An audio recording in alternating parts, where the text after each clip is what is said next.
Good afternoon. This is World at Noon. My name is Timilein Falade.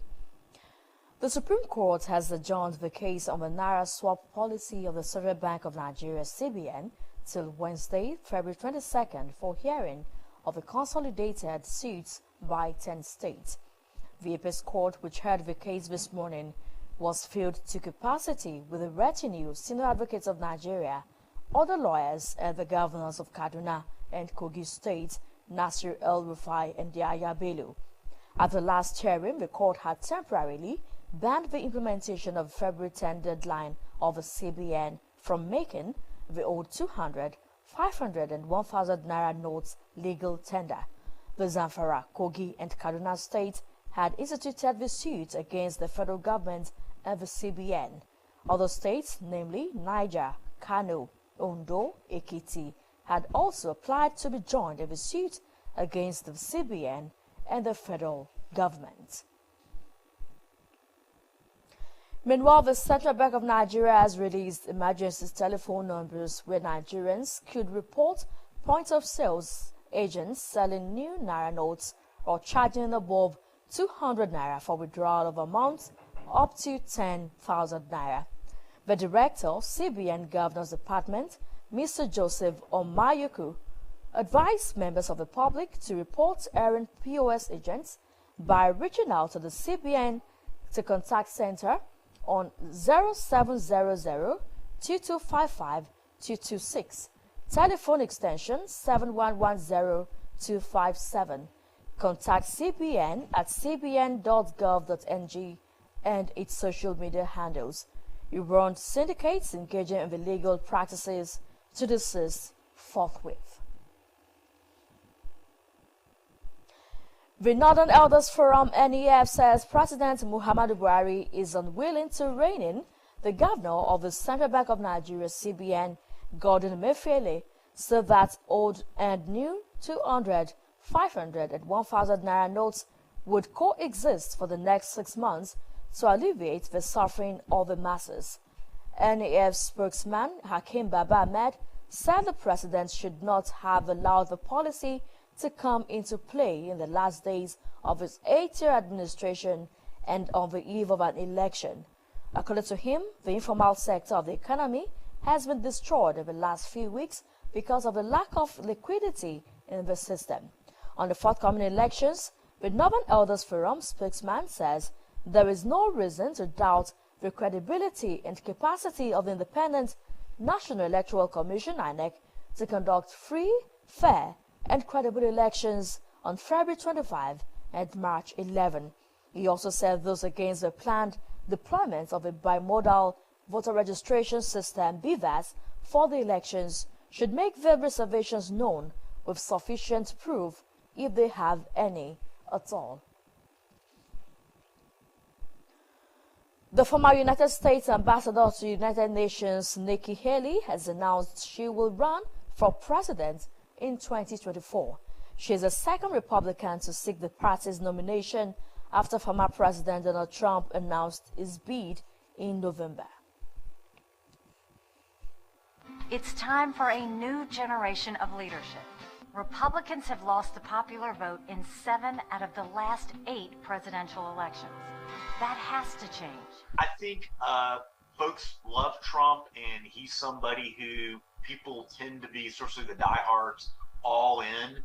But look, yeah, if she's able to make the case that I can take the things that are important to you, the issues and the policies that are important to you, but package them a little bit differently, and I've got a better chance to win. In order to make America great and glorious again, I am tonight announcing my candidacy for President of the United States. U.S. Ambassador at Large for Global Criminal Justice has visited the world's largest refugee camp in Bangladesh. Cox's Bazar is home to almost 1 million Rohingya refugees who have fled persecution in Myanmar. Beth Van Schaak visited the camp as part of a drive to find long-term solution to the plight of the Rohingyas. Akintunde Akishomola reports. Beth Van Schaak wanted to meet firsthand with Rohingya victims, government officials and aid agency workers during a visit to the camp. The ambassador for global criminal justice said the U.S. government notes the crimes against humanity as well as genocide have been committed against the Rohingya people. My trip was incredibly inspiring.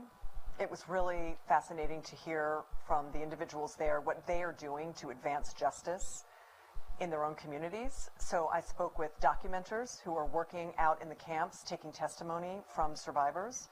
The refugee camp leader, Shamsel Alou, said he was disappointed that there has been no progress holding those responsible for atrocities accountable.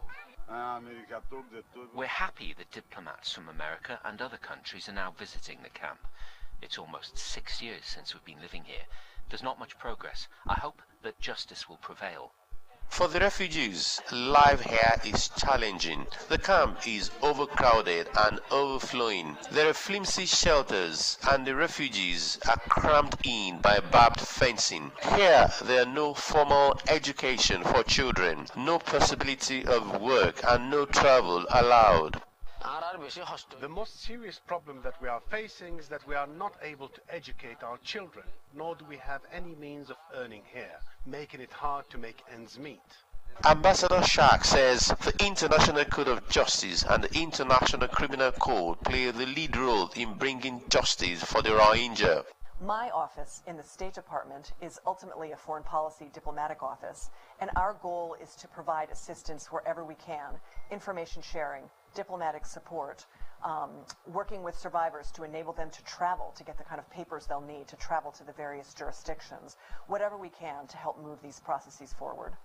Most refugees don't feel it is safe for them to return home. Nearly 6 years on, still no one has been brought to justice for what happened to the Rohingya, and there is no sign of repatriation. Most of those who sought refuge here are getting increasingly frustrated, losing hope of ever returning home. Bangladesh is a willing and generous host to the Rohingya, but after 6 years, it wants the international community to do more to resolve the crisis that shows no sign of ending. Akintunde Akinshomola for Osrc News. Thousands of people in Colombia have gathered in support of health reforms proposed by President Gustavo Petro. Petro hopes the demonstrations affirms widespread support of the controversial proposals as we head to Congress. What we have then are 3 reforms, and not the last and only ones. Reforms that seek to guarantee the universal rights of the people to work, health and to pensions. People today struggle to get access to healthcare. Someone with a serious illness like cancer can spend months trying to get an appointment, and also a lot of time trying to get surgery. Too many have died before they are ever attended to. I think it's a sign of political weakness on the part of the government. The government is betting that those who supported them during the protests will come out in force, in particular the public workers' unions, who have the most to gain from this reform.